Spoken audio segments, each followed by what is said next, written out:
तो मैं हूं ट्राइहैकमी के लिनक्स प्रिविलेज रूम के अंदर, जहां पिछली वीडियो में हमने वीक फाइल परमिशंस की मदद से प्रिविलेज एस्केलेशन करना सीखा था। इस वीडियो में भी हम सेम रूम की मदद लेंगे। लिनक्स प्रिविलेज इसका नाम है। ट्राइहैकमी पे 3-4 रूम है लिनक्स प्रिविलेज एस्केलेशन के। आप लोगों को इसी पे आना है, लिनक्स प्रिविलेज वाले पे, जिसका आइकन ये हो। यहाँ आने के बाद आप लोगों को फर्स्ट टास्क को ओपन कर लेना है और वहाँ से आप अपनी मशीन को रन कर पाओगे। मशीन को स्टार्ट करने के बाद आपको 1 मिनट बाद आईपी मिलेगी और उसके बाद भी आपको 1-2 मिनट और रुकना पड़ेगा ताकि आप SSH की मदद से कनेक्ट हो पाओ। मशीन के अंदर बहुत सारी सर्विसेज हैं तो SSH थोड़ी स्लो स्टार्ट होता है। SSH स्टार्ट होने के बाद आप लोग यहाँ पे क्या काम कर पाओगे, इसमें SSH कर पाओगे। SSH का यहाँ पे ये कमांड है, आप कॉपी पेस्ट कर सकते हो। पासवर्ड आपको यहाँ पे दिया हुआ है, पासवर्ड 321, यूज़र का नाम यूज़र ही है।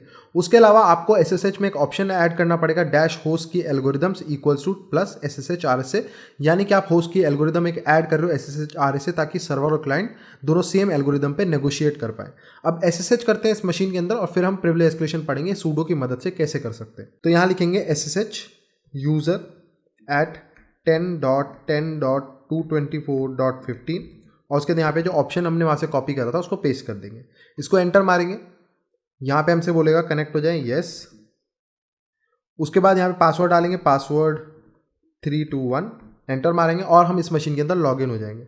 अब मशीन के अंदर लॉगिन होने के बाद अब हम ये समझते हैं कि हम सूडो से प्रिविलेज एस्केलेशन करने कैसे वाले। तो जब हम सूडो से प्रिविलेज एस्केलेशन की बात करते हैं तो उसमें बहुत सारे तरीके हो सकते हैं। उसमें कोई लिमिटेड नंबर नहीं है, कोई फाइनाइट नंबर नहीं है। बहुत सारे कमांड से हो सकता है, बहुत सारे तरीकों से हो सकता है। लेकिन जब हम बात करें तो अगर हम उन कमांड्स या उन तरीकों को कैटेगराइज करें तो मेरे सामने 4 मेजर कैटेगरीज आती है जिसकी मदद से हम उन प्रिविलेज एस्केलेशन को कर सकते हैं। ठीक है, पहला तरीका होता है कि अगर हमारे को कोई कमांड अलाउड है सूडो के साथ तो हम उसकी इंटेंडेड फंक्शनैलिटी की मदद से कर पाएँ। दूसरा तरीका हमारे पे ये होता है कि हम कोई कमांड अगर हमारे को सूडो के साथ अलाउड है तो हम उसकी मदद से शेल एस्केपिंग कर पाएँ। तीसरा तरीका हमारे पे ये होता है कि अगर हमारे को सूडो के साथ कोई इन्वायरमेंट वेरिएबल्स अलाउड है पास करना उस कमांड में तो उसकी मदद से हम कर पाते हैं। और एक चौथा तरीका है जो इस वीडियो में हम लोग नहीं पढ़ेंगे। चौथा जो तरीका है सूडो के साथ करने का वो हम एक आगे चल के एक दूसरी वीडियो में पढ़ेंगे। उसका टॉपिक जो है बदल जाएगा लेकिन होगा वो सूडो की मदद से ही, तो वो भी हम आगे चल के पढ़ेंगे। इस वीडियो में हम देखेंगे कि सूडो की मदद से हम 3 डिफरेंट तरीकों से कैसे प्रिविलेज एस्केलेशन कर सकते हैं। ये सिर्फ कैटेगरीज हैं, उनके अंदर इनफाइनाइट तरीके हैं जिनसे आप प्रिविलेज एस्केलेशन कर सकते हो। वो आप खुद से रिसर्च कर पाओगे, एक बार आपको पता चल जाए कि करना कैसे है। उन कैटेगरीज को समझाऊंगा मैं, एक एक करके एग्जांपल दिखाऊंगा तीनों कैटेगरीज के, तो आपको सब कुछ क्लियर हो जाएगा। तो सबसे पहले हम चलते हैं इंटेंडेड फंक्शनैलिटी की मदद से कैसे कर सकते हैं। यानी कि अगर मेरे को सूडो का एक्सेस है, जैसे sudo-l करते हैं, यानी कि लिस्ट कर रहा हूं कि ये जो यूजर है, पर्टिकुलर यूजर, ये कौन कौन से कमांड सूडो की मदद से रन कर सकता है। अब सूडो के साथ ना एक मुझे लगता है कि काफ़ी लोगों के मन में बहुत बड़ा मिसकंसेप्शन है। लोग सूडो को बहुत गलत तरीके से समझते हैं। लोगों को अगर मैं पूछता हूँ सूडो किस लिए है तो कहते हैं रूट की तरीके से कमांड चलाने के लिए, तो ये बिल्कुल गलत है। सूडो कभी इसलिए बना ही नहीं था कि सिर्फ रूट की तरीके से। आप सूडो की मदद से किसी भी यूजर की तरह कमांड चला सकते हो। जैसे फॉर एग्जाम्पल सूडो में ऑप्शन होता है -u का, तो मैंने इसे बोला सूडो भाई रन करो, साथ में इसको -u ऑप्शन दूंगा, यानी कि इसमें आप यूजर डिफाइन कर सकते हो। जैसे मैं फॉर एग्जांपल यहाँ पे काली यूजर है इस पर्टिकुलर ऑपरेटिंग सिस्टम में, मान लेते हैं कि एक काली नाम का यूजर भी है, तो मैं बोलूंगा कि काली यूजर की मदद से id कमांड को रन करो। तो ये क्या काम करेगा, सूडो रन करेगा और काली यूजर के प्रिविलेजेस के साथ id कमांड को रन करेगा। तो इसमें मैंने कोई रूट का यूज नहीं लिया, कोई रूट की तरीके से कमांड चलाया, बल्कि काली यूजर की तरीके से कमांड को चलाया। तो सूडो की मदद से आप क्या काम कर सकते हो, सिर्फ रूट नहीं, आप सूडो की मदद से दूसरे यूजर के प्रिविलेजेस के साथ एक कमांड को रन कर सकते हो अगर आपके पास परमिशंस है। सिर्फ रूट नहीं, अगर कोई भी और यूजर है आप उसके भी कमांड्स रन कर सकते हो अगर आपके पास वो वाली परमिशंस हैं तो। समझ गए इस बात को। तो कभी भी ये मत कहना कि सूडो की मदद से हम रूट के कमांड्स रन कर सकते हैं। रूट के कर सकते हो लेकिन सिर्फ रूट के नहीं, आप किसी भी यूजर की तरीके से कमांड को रन कर सकते हो सूडो की मदद से। -u ऑप्शन आप पास करते हो कि किस यूजर की तरीके से आप सूडो को यूज करना चाहते हो। अगर आप -u ऑप्शन नहीं दोगे तो sudo by default root user समझ के चलता है कि आप रूट यूजर की बात कर रहे हो। आप यहाँ पे डिफाइन भी कर सकते हो कि मैं रूट यूजर की बात कर रहा हूँ। ठीक है, तो यहाँ पे हम डिफाइन नहीं करेंगे क्योंकि बाय डिफॉल्ट वो लेता है। अब सूडो के साथ हम -l ऑप्शन देंगे। -l ऑप्शन क्या काम करता है, ये लिस्ट करेगा कि ये वाला जो पर्टिकुलर यूजर है जिसमें आप अभी हो, ये यहाँ पे सूडो की मदद से कौन कौन से कमांड्स को रन कर सकता है और किस यूजर की तरीके से रन कर सकता है, वो हमारे को ये बताएगा। एंटर मारते हैं इसको। अब ये हमारे को क्या बता रहा है, यहाँ पे इसको हम पढ़ते हैं। सबसे पहले हम इसको पढ़ते हैं, नीचे वाली लाइन को। ऊपर वाली पे बाद में आएंगे लेकिन इस पे भी आएंगे हम लोग। तो अब यहाँ पे नीचे पढ़ते हैं। तो हमारे को क्या कह रहा है कि आप रूट यूजर, देखो यहाँ पे यूजर डिफाइन ना, तो क्या कह रहा है कि आप रूट यूजर की तरीके से without any password, no password, आप इस कमांड को रन कर सकते हो, इस कमांड को रन कर सकते हो। अगर यह रूट की जगह काली होता तो ये क्या कह रहा होता कि आप काली यूजर की तरीके से विदाउट पासवर्ड इस कमांड को रन कर सकते हो। लेकिन यहाँ पे रूट है तो यहाँ पे रूट की बात हो रही है, इसलिए मैं कह रहा हूँ कि आप यहाँ पे sudo की मदद से सिर्फ रूट की तरीके से कमांड रन नहीं कर सकते, हर यूजर की तरीके से कमांड रन कर सकते हो, ठीक है, sudo की मदद से। अब हम देखते हैं यहाँ पे इंटेंडेड फंक्शनैलिटी जिसके बारे में पढ़ रहे हैं। तो इंटेंडेड फंक्शनैलिटी की जो कैटेगरी है उसका मतलब हम सबसे पहले समझते हैं। तो इंटेंडेड फंक्शनैलिटी का मतलब क्या है कि कोई कमांड जिस चीज़ के लिए बना है हम उसी की मदद से प्रिविलेज एस्केलेशन कर रहे हैं, यानी कि हम उसमें कुछ अपना एक्स्ट्रा दिमाग नहीं लगा रहे। फॉर एग्जाम्पल विम किस लिए बना है? फाइल एडिटिंग के लिए, फाइल रीडिंग के लिए, है ना, इसी के लिए बना है। मोर भी सेम काम के लिए, फाइल रीडिंग के लिए बना है। अगर मैं प्रिविलेज एस्केलेशन करता हूँ sudo और विम की मदद से, और विम से मैं क्या काम करता हूँ, मैं शेल नहीं लेता, कुछ नहीं करता, मैं विम की मदद से कोई फाइल को एडिट करता हूँ, मैं विम की मदद से कोई फाइल को पढ़ता हूँ और उससे मेरा प्रिविलेज एस्केलेशन होता है, तो वो इंटेंडेड फंक्शनैलिटी में काउंट होगा। यानी कि मैंने विम में कोई एक्स्ट्रा दिमाग नहीं लगाया, मैंने कोई डिफरेंट तरीके नहीं लगाए, मैंने क्या काम करा, विम जिस चीज़ के लिए बना है उसी की मदद से प्रिविलेज एस्केलेशन कर दिया। जैसे फॉर एग्जांपल मैं अगर इसका एग्जांपल दूं आपको, मैं विम की मदद से अगर sudo और फाइल को एडिट कर दूं, ठीक है, तो विम किस लिए बना है? फाइल को एडिट करने के लिए। मैंने क्या काम करा, sudo और फाइल को विम की मदद से एडिट कर दिया, उसमें एंट्रीज ऐड कर दी, उसमें मैंने कह दिया कि भाई मेरे को सू कमांड का भी एक्सेस दे दो sudo की मदद से, मेरे को बैश कमांड का भी एक्सेस दे दो। या मैंने मोर का लिया, मोर किस लिए बना है? फाइल को रीड करने के लिए। तो मैंने क्या काम करा, मैंने बोला कि भाई मोर मेरे को फाइल पढ़ के दे etc शेडो, ये इसकी इंटेंडेड फंक्शनैलिटी है, यानी बना ही मोर इसलिए ना फाइल रीड करने के लिए। उसने मेरे को शेडो पढ़ के दी, मैंने शेडो में से हैश निकाला, क्रैक करा, प्रिविलेज एस्केलेशन हो गया। मैंने अपना कोई दिमाग नहीं लगाया कि मैंने कोई अलग बहुत आउट ऑफ द बॉक्स सोचा हो, जिसके लिए वो कमांड बना है उसी की मदद से मैंने उसमें प्रिविलेज एस्केलेशन कर दिया। ये होती है इंटेंडेड फंक्शनैलिटी। समझ गए इस बात को, इंटेंडेड फंक्शनैलिटीज कैसे काम करती है। अब इंटेंडेड फंक्शनैलिटीज़ जो है ना, वो ज़रूरी नहीं है इतनी सिंपल हो। जैसे फॉर एग्जांपल एक सिंपल वाले के मैं एग्जांपल दिखाता हूँ कि बिन मोर है, तो मैं यहाँ पे क्या काम करूँगा, मैं लिखूँगा sudo मोर या बिन मोर, आप जो भी दे सकते हो। sudo मोर हमारे को अलाउड है फाइल पढ़ने के लिए, तो sudo मोर और etc शेडो, ठीक है, ये मैंने करा। अब मैं क्या काम कर सकता हूँ, इसको क्रैक कर दूँ। अगर मैं इस हैश को क्रैक करके प्रिविलेज एस्केलेशन कर लूँ, तो ये कैसे हुआ, ये इंटेंडेड फंक्शनैलिटी की, ठीक है, sudo की मदद से मोर अलाउ था और मोर की जो इंटेंडेड फंक्शनैलिटी थी फाइल रीडिंग, उसी की मदद से हमने प्रिविलेज एस्केलेशन करा। तो ये होता है पहला हमारा तरीका कैसे हम इंटेंडेड फंक्शनैलिटी की मदद से कर सकते हैं। अलग अलग कमांड में आपको अलग अलग दिमाग लगाना पड़ता है। मैंने मोर का एग्जांपल दिखाया, नैनो भी हो सकता था, विम भी हो सकता था, कोई भी कमांड हो सकता है। उसकी फंक्शनैलिटीज़ जब आप समझोगे वो क्या काम करता है और उसकी मदद से आप उसका फ़ायदा कैसे ले सकते हो, वहाँ पे इंटेंडेड फंक्शनैलिटी आती है। अगर मैं इसका और कुछ दिखाऊँ आपको, तो यहाँ पे ये इतना सिंपल भी हो सकता है या यहाँ पे थोड़ा घुमा फिराया भी हो सकता है। फॉर एग्जांपल मैं आपको बताता हूँ, जैसे अपाचे 2 है। अब अपाचे 2 था, आपने देखा, अपाचे 2 में अगर मैं आपको दिखाऊँ, अपाचे 2-h लिखते हैं यहाँ पे, इसकी हेल्प देखते हैं। अब इसकी हेल्प में ना ऐसा कोई ऑप्शन नहीं है यहाँ पे कि ये यहाँ पे फाइल रीड कर सकता है या यहाँ पे शेल दे सकता है, कुछ ऐसी इंटेंडेड फंक्शनैलिटी नहीं है। लेकिन यहाँ पे एक ऑप्शन है -f, ठीक है, -f ऑप्शन। ये क्या काम करता है, इसको आप एक फाइल सप्लाई करोगे तो इस फाइल को कॉन्फिग फाइल की तरह रीड करनी है, यानी उसके अंदर सेटिंग्स लिखी होगी अपाचे 2 की, उसको लेने की कोशिश करेगा, उसको इंपोर्ट करने की कोशिश करेगा अपने अंदर। लेकिन अगर वो फाइल गलत होगी, ये इसकी इंटेंडेड फंक्शनैलिटी है, आप कुछ दिमाग नहीं लगा रहे हो, लेकिन अगर वो फाइल की सेटिंग्स में कुछ गड़बड़ होगी, सिंटेक्स गलत होगा, तो ये आपको एरर में क्या देगा, उस फाइल की लाइंस दे देगा, प्रिंट कर देगा। ये भी फाइल रीडिंग की तरह हुआ, मोर की तरह हुआ, बस आपने इसमें थोड़ा ज़्यादा दिमाग लगाया। आप इंटेंडेड फंक्शनैलिटी कर रहे हो, आप कुछ एक्स्ट्रा यहाँ पे खुरापात नहीं कर रहे हो। आपको पता है कि -f ऑप्शन कैसे काम करता है, फाइल लेता है। अगर फाइल में कुछ भी गड़बड़ होगी, जो अपाचे 2 का सिंटेक्स है उससे हट के अगर वो फाइल हुई, तो वो एरर में आपको लाइन प्रिंट कर देगा कि ये एरर आया, ठीक है। तो हम इसकी मदद से भी फाइल रीडिंग कर सकते हैं। कैसे, sudo apache 2-f, ठीक है, etc शेडो, ये दे देते हैं हम इसे। अब क्या होगा, ये फाइल etc शेडो कोई कॉन्फिग फाइल तो है नहीं अपाचे 2 की, तो ये एरर देगी। और जब एरर आता है अपाचे 2 में, तो क्या काम करता है, पहली लाइन उठा के हमारे को यहाँ पे सीधा सीधा क्या दे देता है, प्रिंट कर देता है, और उससे हम यहाँ पे हैश पढ़ पा रहे रूट का, फिर से क्रैक कर सकते हैं। ये भी इंटेंडेड फंक्शनैलिटी, लेकिन थोड़ी सी डिफरेंट टाइप में। तो इंटेंडेड फंक्शनैलिटी भी अलग अलग टाइप की हो सकती है। यहाँ पे आप इसको और क्या नाम दे सकते हो, आप इसको बोल सकते हो यहाँ पे पार्शियल आर्बिट्री रीड दे रहा है हमारे को, है ना, आर्बिट्री रीड कर पा रहे हैं हम इसकी मदद से। जो चीज़ नहीं हमारे को रीड करनी थी वो हम कर पा रहे हैं, पर पार्शियल है, फुल्ली नहीं है, हर चीज़ नहीं रीड कर पा रहे, कुछ हिस्सा हम रीड कर पा रहे, फर्स्ट लाइन रीड कर पा रहे, वही इनफ है, रूट का हैश मिल जाता है। तो ये हो गया हमारा पार्शियल रीड अपाचे 2 की मदद से कैसे हम कर सकते हैं। क्लियर हुआ, ये भी एक तरीका है यहाँ पे हम कैसे हम इंटेंडेड फंक्शनैलिटी का इस्तेमाल कर सकते हैं। अब आता है सेकंड तरीका हमारा, जो कि होता है शेल एस्केपिंग। शेल एस्केपिंग तरीके में हम समझते हैं क्या होता है। अब आता है कि फॉर एग्जांपल मेरे को शेल लेना है, मेरे को खाली रीड नहीं करना, मेरे को शेडो फाइल रीड नहीं करनी, मेरे को कोई फाइल एडिट नहीं करनी, मैं चाहता हूँ मेरे को शेल मिले रूट का। वो मैं कैसे कर सकता हूँ, तो कुछ कमांड्स आपको फंक्शनैलिटी देते हैं, ठीक है, कुछ कमांड, सारे कमांड, जैसे अपाचे 2 ऐसी कोई फंक्शनैलिटी नहीं देता, ठीक है। तो कुछ कमांड्स आपको ऐसी फंक्शनैलिटी देते हैं कि आप उन कमांड्स के अंदर या उन कमांड्स की मदद से कोई और कमांड्स को भी एग्जीक्यूट कर पाओ। यानी कि फॉर एग्जांपल आईडी कमांड है, लेट से, अब आईडी वैसे कुछ देता नहीं, मैं एक एग्जांपल दे रहा हूँ। आईडी कमांड आपको ये कहता है, आईडी के अंदर एक ऑप्शन होता डैश कमांड, और वो कहता है कि इसके आगे आप जो भी कमांड लिखोगे, ठीक है, मैं वो आपको एग्जीक्यूट करके दूंगा। तो अब आप देखो, आईडी कमांड को मैंने रन करा, लेकिन इसके अंदर एक ऑप्शन है जो हमारे को अदर कमांड्स को एग्जीक्यूट करने में हेल्प कर रहा है। तो ऐसे कुछ ऑप्शंस होते हैं काफ़ी सारे कमांड्स के अंदर, जिनकी मदद से हम क्या काम कर सकते हैं। अब उनकी इंटेंडेड फंक्शनैलिटी सिर्फ एक कमांड को रन करना, लेकिन मैं उसकी इंटेंडेड फंक्शनैलिटी का फ़ायदा उठा के क्या काम करूंगा, वो जो ओरिजिनल कमांड है जैसे आईडी कमांड है उसको एस्केप करूंगा, उससे बाहर निकल के एक शेल ले लूंगा रूट का। समझे, शेल एस्केपिंग कहते हैं। यानी कि मैंने यहाँ पे क्या काम करा, जिस ओरिजिनल कमांड की मदद से मैं दूसरे कमांड्स को रन कर पा रहा था, ठीक है, मैंने क्या काम करा, उसी कमांड की मदद से शेल ले लिया। इसे हम शेल एस्केपिंग कहते हैं, यानी कि शेल निकालना एक कमांड की मदद से।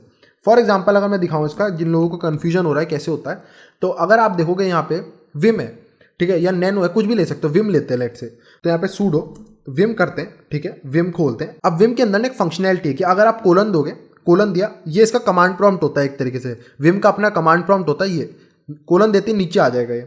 उसके बाद आपको यहाँ पे एक्सक्लेमेशन मार्क देना है, और उसके आगे आप जो भी लिखोगे ना, उसको कमांड एग्जीक्यूट करेगा, एज कमांड की तरह एग्जीक्यूट करके आपको उसका आउटपुट देगा।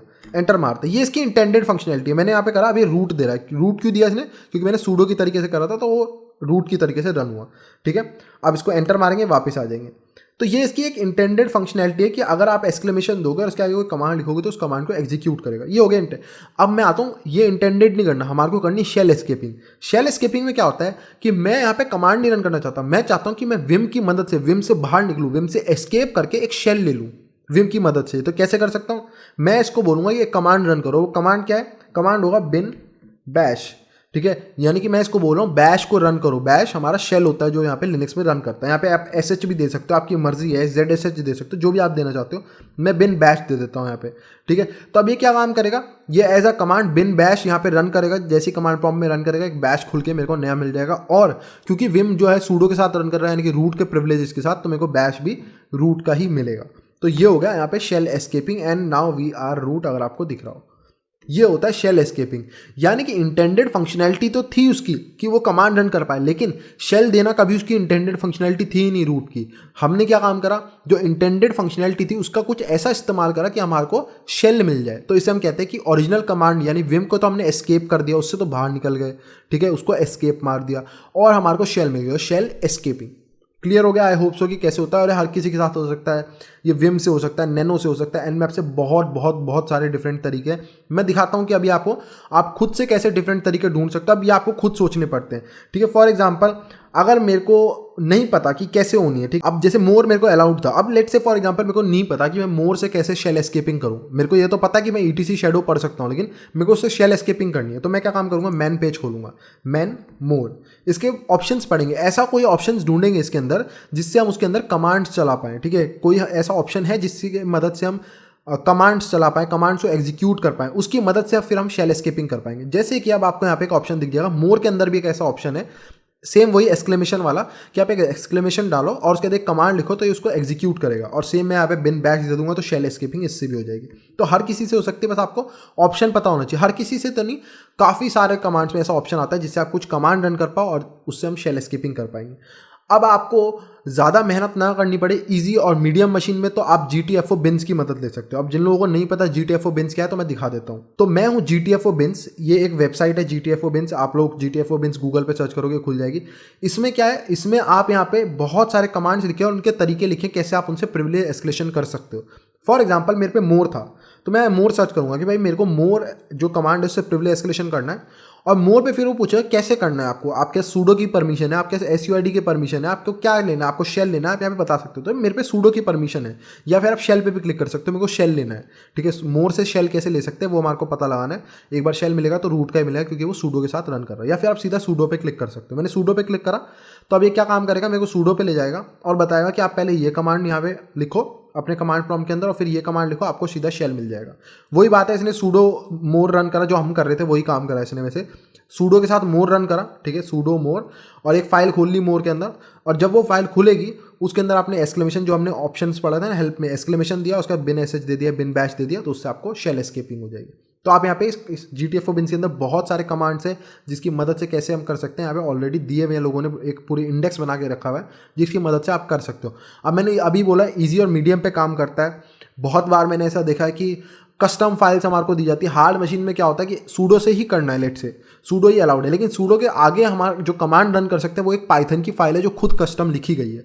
तो आपको उस पाइथन की फाइल को पढ़ना है, फिर उसमें देखना है कि उसमें ऐसा कोई ऑप्शन है जिससे आप कमांड एग्जीक्यूट कर पाओ या उसकी इंटेंडेड फंक्शनैलिटी का किसी तरीके से इस्तेमाल कर पाओ जिससे आप कुछ शेल एस्केपिंग कर पाओ या फाइल रीड कर पाओ या फाइल राइट कर पाओ। ऐसे करके आते हैं। हार्ड मशीन में भी सेम होता है, बस उसमें आपको इतना ईजी नहीं होता कि GTFO बिन्स पे जाओ और मिल गया। उसमें आपको थोड़ी अलग दी जाती है जो कॉमन नहीं है, जो कस्टम है, जो बनाए गए हैं स्पेसिफिकली उसी की प्रिविलेज एस्केलेशन के लिए, वो आपको हार्ड मशीन में मिलते हैं। वो टाइम के साथ आप समझ जाओगे चीज़ें कैसे काम करती। अब हम आते हैं इस वीडियो के अपने लास्ट तरीके पे सूडो से प्रिविलेज एस्केलेशन कैसे कर सकते हैं वो मैं बताता हूँ। और भी मैंने बोला कि सूडो के साथ और भी तरीके करने के, बट वो हम आगे वीडियो में कवर करेंगे, इस वीडियो में नहीं करेंगे। तो अब यहाँ पे मैं दोबारा लिखता हूँ sudo-l और मैंने बोला था इस लाइन पे वापस आएंगे। अब इस लाइन पे पहले वाली लाइन पे वापस आते हैं। ये हमारे को यहाँ पे क्या कह रहा है, देखो सूडो के साथ में क्या होता है, जब हम सूडो के साथ कोई कमांड रन करते हैं तो हमारे जो इन्वायरमेंट वेरिएबल्स है ना ये पास नहीं होते उस कमांड के पास। मतलब फॉर एग्जांपल हमारे इन्वायरमेंट वेरिएबल्स जिन लोगों को नहीं पता, तो वेरिएबल्स हैं जैसे प्रोग्रामिंग जिन लोगों को पता हो गया, प्रोग्रामिंग तो पता होनी चाहिए बेसिक्स आई थिंक, कि वेरिएबल a = 1, तो a एक वेरिएबल है जिसकी वैल्यू है 1। वैसे ही बैश के भी अपने कुछ वेरिएबल्स होते हैं जिनको वो इन्वायरमेंट वेरिएबल्स बोलता है, ठीक है, जिसके अंदर वो कुछ वैल्यू स्टोर करता है। तो अगर मैं यहाँ पे कोई वेरिएबल सेट करता हूँ a = 1, तो जब मैं सूडो के साथ कोई कमांड रन करूंगा तो वो a = 1 जो है ना वो यहाँ नहीं जाएगा। कोई भी कमांड रन कर रहा हूँ उसके पास नहीं जाएगा, उसके वो जिस इन्वायरमेंट में रन करेगी, ठीक है, सूडो के जो कमांड्स होते हैं वो दूसरे इन्वायरमेंट में रन करते हैं, वो एक फ्रेश इन्वायरमेंट होता है, उसमें मेरे जो इन्वायरमेंट यहाँ पे वेरिएबल सेट करें वो वहाँ नहीं जाएंगे। तो इस लाइन में यहाँ पे हमारे को ये कहा गया है कि यूज़र जो है वो ये दो वेरिएबल LD प्रीलोड और LD लाइब्रेरी पाथ इनको अपनी मर्जी से सेट कर सकता है, और जो भी कमांड वो सूडो के बाद रन करेगा, सूडो के साथ जैसे मैंने विम रन करा, मैन करा, तो वो LD प्रीलोड उस पर्टिकुलर फाइल के साथ लोड होगा, इन्वायरमेंट वेरिएबल उसके साथ लोड होगा। क्लियर हुआ इतना, ठीक है, क्योंकि नॉर्मली जब हम सूडो के साथ कोई कमांड रन करते हैं तो कोई भी इन्वायरमेंट वेरिएबल जो हम सेट करते हैं वो नहीं जाता उस कमांड के साथ, ठीक है, उस इन्वायरमेंट में नहीं जाता। लेकिन ये परमिशन देने के बाद हमारे को ऑथर क्या कह रहा है, हमारे को ऑथर ये कह रहा है कि अगर आप कोई भी कमांड सूडो की मदद से रन कर रहे हो तो आप ये दो वेरिएबल, इन पे आपका कंट्रोल है, या आप बोल सकते हो सूडो कि इस कमांड के साथ ये दो वेरिएबल्स को पास करो। अब इनसे भी हम प्रिविलेज एस्केलेशन कर सकते हैं। उसके लिए आपको पहले यहाँ पे नॉलेज होनी चाहिए इन्वायरमेंट वेरिएबल की, इन्वायरमेंट वेरिएबल करते क्या, और सिर्फ ये लिमिटेड नहीं है, इन दोनों की मदद से प्रिविलेज एस्केलेशन हो सकता है, LD प्रीलोड और LD लाइब्रेरी पाथ। और भी होते हैं यहाँ पे, पाइथन पाथ होता है उसकी मदद से देखा है मैंने, उसके बाद env बैश होता है उससे कर सकते हो, क्लास पाथ होता है जावा के लिए उसकी मदद से कर सकते हो, पर्ल 5 लाइब्रेरी होती है उसकी मदद से कर सकते हो। बहुत सारे ऐसे इन्वायरमेंट वेरिएबल है जिनसे प्रिविलेज एस्केलेशन हो सकता है। वो थोड़े हार्डर मशीन्स पे, जो मैंने हार्डर मशीन्स करी है उन पे मिलता है, उसमें आपको थोड़ा कस्टम दिमाग लगाना पड़ता है। जैसे पाइथन पाथ है, तो कोई पाइथन की फाइल रन हो रही है और वो पाइथन पाथ वेरिएबल की यूज़ ले रही है, उसमें हम पाइथन का पाथ सेट कर सकते हैं अपनी मर्जी से। तो मैं एक कस्टम पाइथन बाइनरी बनाऊंगा और उसका वहाँ पे नाम पाइथन ही रख के और वहाँ पे सेट कर दूंगा टेम्प के अंदर, और उससे प्रिविलेज एस्केलेशन होगा। अब LD प्रीलोड क्या कहता है ये समझते हैं, LD प्रीलोड वेरिएबल का मतलब क्या है समझते हैं। देखो जब भी कोई यहाँ पे कमांड आप रन कर रहे हो ना, ये फाइल्स हैं। अब ये जो कोड है नैनो का कोड होगा कुछ, अब नैनो का जो कोड है ना ये अपने साथ कुछ सपोर्टिंग कोड भी रखता है जिन्हें हम लाइब्रेरी फाइल्स कहते हैं। विंडोज़ में DLL फाइल होती है, लिनक्स में SO फाइल्स होती हैं, ठीक है, यानी कि ये अपने साथ कुछ सपोर्टिंग कोड लाता है। बहुत सारा कुछ नैनो की फाइल के अंदर नहीं होता, इसके साथ कुछ एडिशनल फाइल्स होती हैं, इसकी लाइब्रेरी फाइल जिनके अंदर एक्स्ट्रा कुछ कोड लिखा होता है जो ये नैनो फाइल है उसका यूज़ लेती है। अब LD प्रीलोड क्या काम कहता है कि कोई भी कमांड जब भी रन होगा और उसके साथ LD प्रीलोड अगर आप डिफाइन करोगे इन्वायरमेंट वेरिएबल, तो नैनो की कोई भी supporting file, supporting code load होने से पहले जो LD प्रीलोड में हम कोड देंगे पहले वो लोड होना चाहिए। इसका सीधा से ये मतलब है कि आप इसकी मदद से ये बोल सकते हो कि एक कस्टम कोड आपने दे दिया, कोई भी एक कस्टम कोड दे सकते हो कि पहले जैसे ही नैनो रन होगा मेरा जो दिया हुआ कस्टम कोड है पहले वो लोड होना चाहिए। और वो कस्टम कोड कुछ भी हो सकता है, एक रिवर्स शेल हो सकता है, कुछ भी हो सकता है। तो हम यहाँ पे यही काम करने वाले हैं, हम LD प्रीलोड की मदद से एक कस्टम कोड सेट कर देंगे कि भाई नैनो को हम बोल रहे हैं नैनो रन करो अपने साथ, और LD प्रीलोड वेरिएबल को भी ले लो, और जब वो LD प्रीलोड को लेगा उसकी वैल्यू हमने कस्टम कोड सेट कर रखी होगी, जो कस्टम कोड हमारे को कहेगा शेल दे दो रूट का, और वो रूट का हमारे को शेल दे देगा। तो अब सबसे पहले हम एक कस्टम कोड लिखते हैं जो LD प्रीलोड रन करेगा। तो यहाँ पे मैं क्या काम करूँगा, एक कोड लिखता हूँ, ठीक है, यहीं पे इसी जहाँ पे भी मेरे को पता नहीं कौन सी डायरेक्टरी में हुई, यहीं पे लिख लेते हैं होम यूज़र के अंदर। तो मैं यहाँ पे क्या काम करूँगा, विम, और फाइल का कुछ भी नाम दे सकते हो, file.c दे देते हैं, और बहुत छोटा सा कोड है 3 लाइन का आप लिख सकते हो, ठीक है। यहाँ पे हम देंगे _init, अच्छा मैंने आई नहीं दबाया था, सॉरी, _init, ठीक है, और यहाँ पे उसके बाद हम यहाँ पे अपना फंक्शन स्टार्ट करेंगे, इनिट फंक्शन। इसका जो कोड है वो यहाँ पे हम देंगे। सबसे पहले हम देंगे अनसेट env, अभी मैं समझाऊंगा मैं क्या लिख रहा हूँ, ठीक है। और ld_preload, सिर्फ 3 लाइन का है खाली। और ये लास्ट लाइन हम यहाँ पे लिखेंगे सिस्टम, ठीक है। और यहाँ दे देंगे bin bash, ये यहाँ पे हम दे देंगे और यहाँ पे फंक्शन को बंद कर देंगे, ठीक है। तो ये हम यहाँ पे बंद कर देते हैं। तो बहुत सिंपल सा कोड है, ये कोड है। इनिट एक फंक्शन है, ठीक है। इनिट फंक्शन कौन सा फंक्शन होता है? ये लाइब्रेरी फाइल्स जो होती हैं उनमें सबसे पहले रन होता है। लाइब्रेरी फाइल्स के अंदर सी का, जिन लोगों को सी कोडिंग आती है, सी में कोड लिखा है छोटा सा, तो सी कोडिंग में एक मेन फंक्शन होता है। लेकिन लाइब्रेरी फाइल्स के अंदर मेन फंक्शन नहीं होता। लाइब्रेरी फाइल्स सपोर्टिंग फाइल्स, ठीक है। तो उनके अंदर मेन फंक्शन, उनके अंदर एक इनिट फंक्शन होता है। जैसे ही लाइब्रेरी लोड होगी सबसे पहले ये वाला फंक्शन रन होगा। और इस फंक्शन के अंदर हमने 2 लाइन का कोड लिखा है। सबसे पहले हम जो भी क्या काम कर रहे हैं, अनसेट env, यानी कि ld preload की जो भी प्रीवियस वैल्यू सेट है उसको हटा दो, उसको हटा दो, क्योंकि हम नई वैल्यू सेट करने वाले हैं। वो हम ये कस्टम कोड को ही हम नई वैल्यू सेट करने वाले, तो पिछली वाली को हटा दो। और उसके बाद यहाँ पे क्या काम करो, सिस्टम bin bash, यानी कि सिस्टम में रन करो, bin bash कमांड को रन करो और इससे हमारे को शेल मिल जाएगा। बस इतना काम कर रहे हैं। ये कमांड जैसी लोड होगा, ठीक है, जैसी ld preload की मदद से कमांड लोड होगा तो हमारे को यहाँ पे शेल मिल जाएगा। इतना काम होगा। तो इसको सेव कर लेते हैं और इसको अब हमारे को लाइब्रेरी फाइल में बनाना पड़ेगा, GCC से कंपाइल करना पड़ेगा। तो कैसे करेंगे, GCC-f-pic, इसके साथ ऑप्शंस, कुछ 3 ऑप्शंस आपको देने पड़ते हैं, क्योंकि ये एक नॉर्मल फाइल नहीं, याद रखो, ये एक नॉर्मल सी की फाइल नहीं है।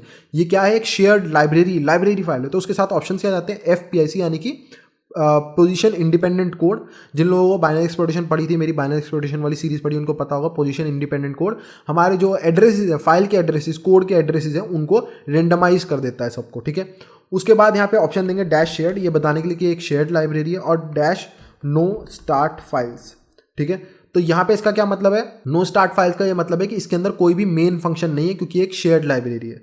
क्योंकि नॉर्मली अगर मैं ये नहीं दूंगा तो बोलेगा भाई मेन फंक्शन मिसिंग है, लेकिन इसमें कोई मेन फंक्शन नहीं होता। तो ये हम बता रहे हैं कि नो स्टार्ट फाइल्स, इसका मतलब इसमें कोई भी मेन फंक्शन नहीं होगा, इसमें सिर्फ इनिट फंक्शन होगा। और उसके बाद आप यहाँ पे दे सकते हो अपनी फाइल का डैश ओ दे के क्या नाम रखना है। तो मैं देता हूँ फाइल डॉट ओ नाम से होती है यहाँ पे शेयर्ड ऑब्जेक्ट फाइल, ठीक है। SO दे सकते हो, ओ दे सकते हो, आपकी मर्जी है, ऑब्जेक्ट फाइल है बस एक। और उसके बाद आप यहाँ पे ओरिजिनल फाइल डॉट सी दे सकते हो, एंटर मारते हैं। कुछ भी नाम रख सकते हो, मैटर नहीं करता, आप यहाँ पे कुछ भी रख सकते हो। और ये होने के बाद अब आप यहाँ पे क्या काम करना है, LS करके देख लो, यहाँ पे आपकी आ गई फाइल डॉट ओ। अब मैं यहाँ पे लिखूंगा sudo, उसके बाद ld_preload इक्वल्स टू, और यहाँ पे आपको पूरा पाथ दे दो तो ज़्यादा अच्छा रहता है, होम, ठीक है, यूज़र और फाइल डॉट ओ। और उसके बाद यहाँ पे हम क्या काम करेंगे, अपना कोई भी आप कमांड दे सकते हो, कोई भी जो भी आपको sudo के साथ अलाउड हो, कोई फर्क नहीं पड़ता, कोई भी कमांड दो, क्योंकि जैसे ही वो कमांड रन होगा उसके रन होने से पहले यहाँ पे ये फाइल लोड होगी ही होगी। और जैसे ये फाइल लोड होगी हमारे को शेल मिल जाएगा। तो मैं आपको नैनो करके दिखाया, तो नैनो अलाउड है शायद, मेरे को याद नहीं, विम तो अलाउड है, विम मेरे को पक्का है, तो मैं विम लिख देता हूँ, विम रहते हैं। और आप देखोगे रूट का हमारे को शेल मिल गया, है ना, इजी। और जैसे आप देखो, अब क्योंकि पहले ये वाला कोड रन हुआ, तो जो इस फाइल का पहले कोड था वो रन हुआ, इससे हमारे को रूट का शेल मिल गया। अब जैसे ही मैं इससे एग्जिट करूंगा, इस कोड से एग्जिट करूंगा, फिर विम का कोड रन होगा और विम हमारे को मिलेगा। तो एग्जिट मारते ही विम खुल जाएगा। देखो, तो पहले जो यहाँ पे हमने ld preload की मदद से शेयर्ड लाइब्रेरी सेट करी है, पहले उसका कस्टम कोड रन होगा, और जब वो रन खत्म हो जाएगा, रन होकर, तब विम स्टार्ट होगा। तो यहाँ पे नॉर्मली आप और किसी भी कमांड का आप कर सकते हो, कोई लिमिटेशन नहीं होती। ld preload इसलिए काफ़ी खतरनाक इन्वायरमेंट वेरिएबल होता है। दूसरे वाला भी मैं बता देता हूँ, मैं उसको करके नहीं दिखाऊंगा क्योंकि सब कुछ सेम ही रहता है लगभग।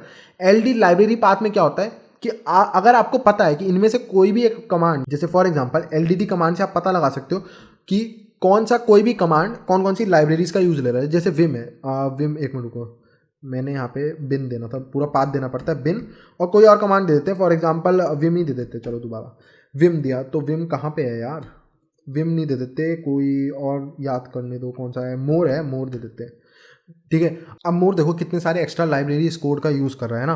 तो आप क्या काम कर सकते हो, जैसे फॉर एग्जांपल ये वाली है, तो आप क्या काम कर सकते हो, इसके नाम की एक सेम फाइल बनाओगे, इसके नाम की, और वही सेम पिछले वाला कोड आप उसमें रखोगे। थोड़ा बहुत चेंजेस रहते हैं उसमें, आपको एक कंस्ट्रक्टर पास करना पड़ता है, थोड़ा बहुत चेंजेस रहते हैं, बाकी सब सेम है। आप रिसर्च करोगे तो आपको समझ आ जाएगा। तो आप इस सेम नाम की एक फाइल बनाओगे और उसको टेम्प डायरेक्टरी के अंदर रखना है। आपको एक सेम नाम की फाइल बनानी है, उसमें अपना कस्टम कोड लिखना है, उसको टेम्प डायरेक्टरी के अंदर रखना है। और आप क्या काम कर सकते हो, फिर इस ऑप्शन की मदद से, जो इन्वायरमेंट वेरिएबल है, इसकी मदद से आप ये बता सकते हो कि जो ये लाइब्रेरी है ना, ये वाली जो फाइल है, मतलब आप एक पाथ दे सकते हो, टेम्प पाथ दे दिया आपने, बोला कि ld library path equals to temp. तो वो क्या काम करेगा, जैसे ही मोर कमांड को रन करेंगे तो मोर जाएगा सबसे पहले किसके पास, टेम्प डायरेक्टरी में, क्योंकि आपने ये सेट करा है। और टेम्प डायरेक्टरी के अंदर जाके इस नाम की एक शेयर्ड लाइब्रेरी फाइल को ढूंढने की कोशिश करेगा, वो आपने कस्टम बनाई होगी, और जैसे ही वो उसे मिल जाएगी वो उसे रन करेगा और आपका कोड रन हो जाएगा। तो इसमें आप डायरेक्टली एक फाइल को दे सकते हो कि कौन सी फाइल रन करनी। इसमें आप क्या काम कर सकते हो, इसमें आप एक पाथ सेट कर सकते हो और उस पाथ के अंदर एक फाइल बना के रख सकते हो सेम नाम की, जो वो ऑलरेडी यूज़ कर रहा हो कमांड, और फिर वो एग्जीक्यूट होगी तो आपको शेल मिल जाएगा। और मैंने बताया और भी बहुत सारे ऐसे इन्वायरमेंट वेरिएबल है जिनसे हो सकता है, ठीक है। तो आपको आई होप सो समझ आया कैसे हम इन्वायरमेंट वेरिएबल्स की मदद से कर सकते हैं, कैसे हम लोग इंटरनेट फंक्शनैलिटी की मदद से कर सकते हैं, और कैसे हम लोग कर सकते हैं यहाँ पे शेल एस्केपिंग की मदद से। तो आई होप सो आपको कुछ नया जानने को मिला होगा। और अगर आप लोगों को इसी टाइप की और वीडियोस चाहिए तो आप इस चैनल को सपोर्ट कर सकते हो bye heading over to dtce.com/support, और वहाँ जाके एक छोटी सी डोनेशन दे सकते हो। So please like the video, subscribe the channel. Thank you and good bye.